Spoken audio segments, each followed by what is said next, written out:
Hello guys, welcome to episode 9 of our access control explanatory series. In this episode, we are going to go over AC-9 previous logon notification. But as always, please hit the subscribe button to help grow the channel if you haven't done that already. And also do smash the like button and the notification bell to get notified whenever I upload new videos. Thank you, and let's get started.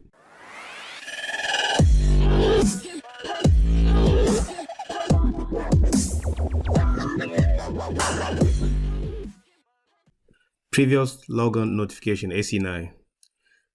Previous logon notification is applicable to system accessed via human user interfaces. Information about the last successful logon allow the users to determine if the date and time provided is not consistent with their last access. This is an example of a screenshot of a successful logon attempt. Some of the banks are still using this kind of control, so you can actually see that your last sign-in was they give you the date and time, and then if that is not consistent with the last time you access the system, somebody is probably playing with your credentials or somebody has your information that they can log into the system without you knowing. All right, so now let's read the control requirement in 853 revision 5 for AC-9. AC-9, previous logon notification. The control: notify the user upon successful logon to the system of the date and time of the last logon. Now, discussion. Previous logon notification is applicable to system access via human user interfaces and access to systems that occurs in other types of architecture. Information about the last successful logon allows the users to recognize if the date and time provided is not consistent with the user's last access. This control has about 4 enhancements: previous logon notification, unsuccessful logons, successful and unsuccessful logons. Number 3, notification of account changes. Number 4, additional logon information. These are the 4 control enhancements for AC-9 previous logon notification. Now let's look at the control requirement simplification. What is this control saying?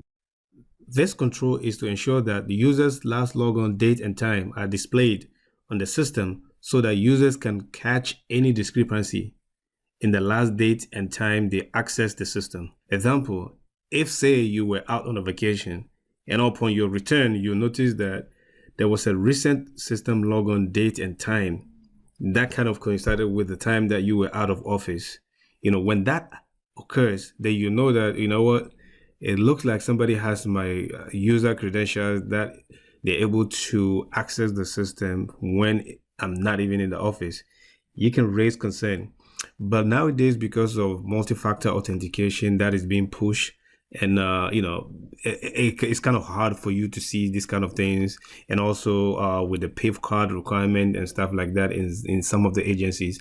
That's why this control is not being looked at seriously anymore, because it has a lot of compensating control that checks for this previous notification or logon notification.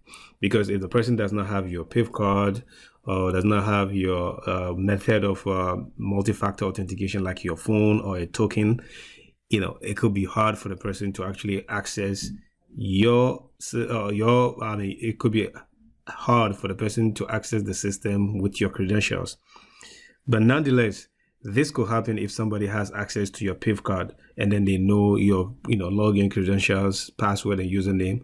So some of the systems are still implementing this control, the previous logon notification. So if someone is playing with your credentials, have access to your PIV card and your credentials, the last logon date on the system will give you a clue that, okay, I was not in the office. How come this system is saying that I was, on this system around that time? So what are some of the benefits of previous logon notification? It serves as an indication of compromise or stolen credentials, in that it tells you when last the system was accessed with your credentials if it wasn't you. So again, if the system is a bit of a sensitive system or a critical system in organization that does not implement multi-factor authentication, or they don't have any sort of PIV card or card requirement to access the system, I believe this control will be very beneficial in order for them to, check against this kind of malicious activity of fellow employee or co-workers using each other's accesses to log into a system and possibly conduct or possibly do something malicious on the system. All right, so now let's look at the control assessment approach. So as with all the previous controls we have seen so far, to ensure this control is in place and functioning as intended, that is the design and functional or operational effectiveness of the control, we do the following. 1. We obtain and examine the access control policy and procedure, that is the -1 control. Obtain and examine system security plan to read the previous Logon implementation statement. 3. We obtain the screenshot of the configuration settings or have a user log on and observe if the last date and time of that user's logon was displayed, assuming this is implemented on the system for enhanced security. Why am I saying this? Because this control is not selected for all the 3 security baselines. As you can see in the 853 revision 5, AC-9 is not selected. That is the previous logon notification is not selected for any of the baseline, the low baseline, the moderate baseline, or the high baseline. You can see here that it has not been selected for any of those baseline. Likewise, in 853 revision 4, you notice that the previous logon notification not selected for the low baseline, not selected for the moderate baseline, and not selected for the high baseline. So these controls are not selected for each of the baseline in both Rev 4 and Rev 5. So therefore, these controls, if you are an assessor, you'll notice that you will not, for the most part, come across this control when you are testing. But if any system determines that they needed some enhanced security or extra security, they can implement this control, and this is how you test it. But I guarantee you 9 times out of 10, you might not even come across this control in your testing. But it's good to know what the control is, just in case you come across that control. All right, folks, that's it for this episode. Our next episode will be on AC-10, concurrent session control.